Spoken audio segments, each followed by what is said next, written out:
Hindi mo alam kung gaano ako ka-disappointed sa'yo ngayon. Elise, ano ba ang pumasok sa utak mo na nakikipagrelasyon ka sa lalaki? Daddy, mabait naman si Tisoy eh. Mapapakain ka ba ng kabaitan niya? Ha, Elise? Sorry, Dad. Sorry for disappointing you. Pero dapat hindi mo sinaktan si Tisoy eh. Dapat hindi mo siya binugbog.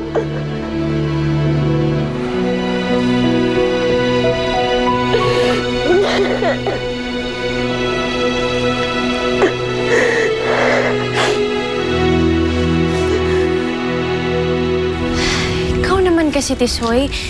Bakit anak pa kasi ng amo mo yung nagustuhan mo eh? Ang dami namang babae dyan. Diyan sa tabi-tabi. Sa tabi mo. Hoy, Gaga. Aray! Andito yung tatay mo eh. Kumakalandi ka. Magsitigil nga kayo dyan! Nakita na ninyong may nabugbog. Ang gulo-gulo nyo. Lola, kahit papaano naman, tama naman tong si Mavic.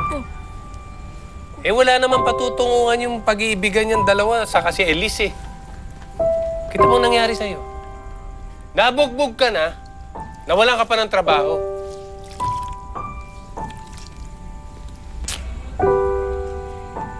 Tisoy, okay ka lang ba?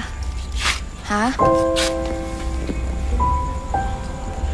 Tisoy. Hello, wala ba akong... Bruha, dito ka na. Huwag ka na lumapit. Tinatanong ko lang kung okay. Umupo ka na dyan.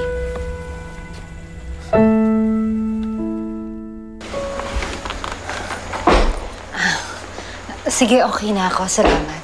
Oo, hindi naman ako baldado eh. It's okay, Ellen. We're just concerned. Alagaan nila lahat ng mga pahalagi sa akin. Sige, mauna na kayo. Napakalaking abala ko na sa'yo, Henry. Pasensya ka na. Okay lang. I like what I'm doing. Salamat. Napakabuti mo. Let's go.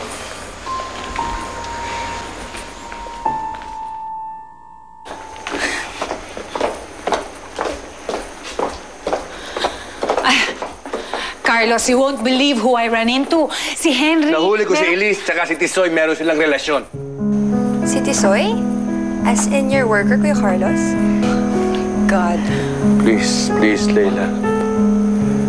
Kausapin mo anak natin. Nakikiusap ako sa'yo. Paliwanagan mo siya.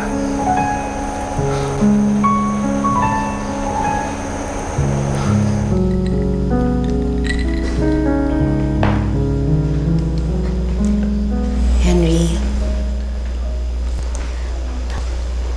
Ito ba ang asawa mo?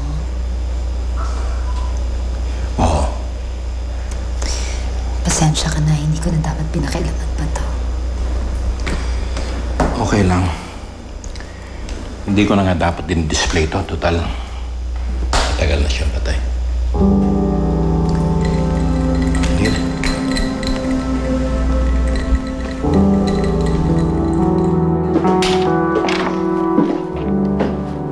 Hoy, Elise.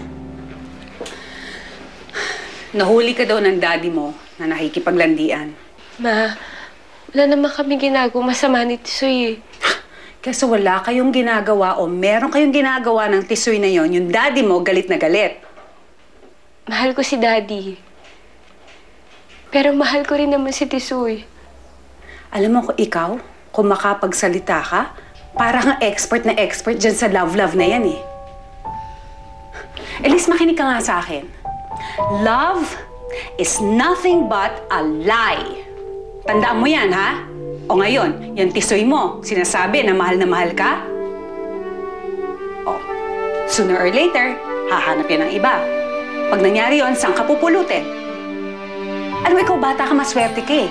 Nagmamalasakit kami ng daddy mo sa'yo. Kaya, if I were you, Elise, magtitino na ako. Kila mo na yung kalandian mo.